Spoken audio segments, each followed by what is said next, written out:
Bussa? Yeah, we all know about he, but what if I was to tell Wunna that Bussa's rebellion was not the first?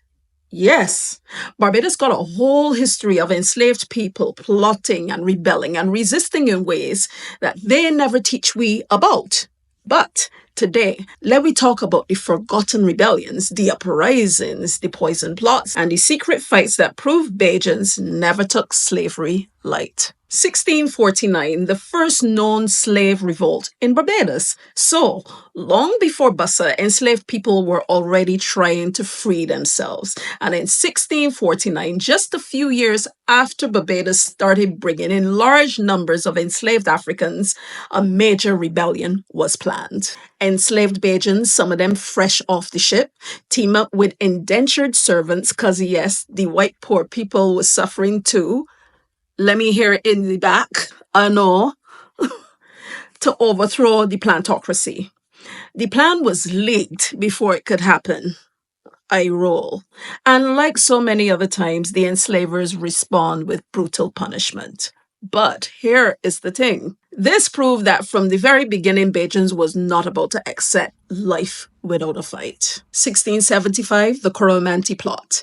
In 1675, Bajans was ready for another uprising. This time, the enslaved people from Ghana, the Coromantee, was at the center. Listen to this. The plan? Unalive all the palm-colored people and take over the island one time.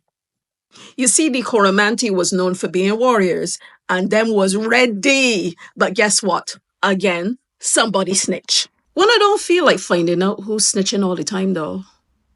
So the rebellion was stopped before it started. But it put the fear in the plantocracy for real. 1701. The poison plot. Sometimes rebellion ain't gotta be loud, right? It could be quiet and lively like and right under your nose. So enslaved women who mostly were in charge of the cooking would put a little something in the food of the enslavers. And in some cases, the whole household did unaliving slow. It was so bad that plantation owners start panicking and watching them cooks real close. I ain't even kidding, like close. And to this day, we don't know how many enslaved people actually got away with it. 1816, Nanny Grigg and the women who led the Bussa's rebellion.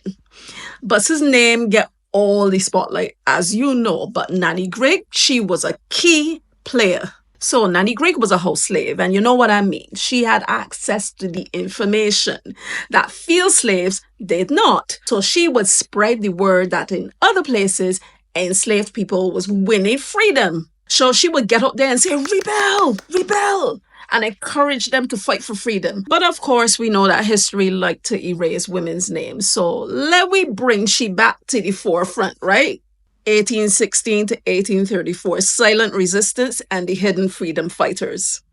After the 1861 rebellion, enslaved Bajans couldn't just up and start a whole uprising just like that. Obviously, that would be sus.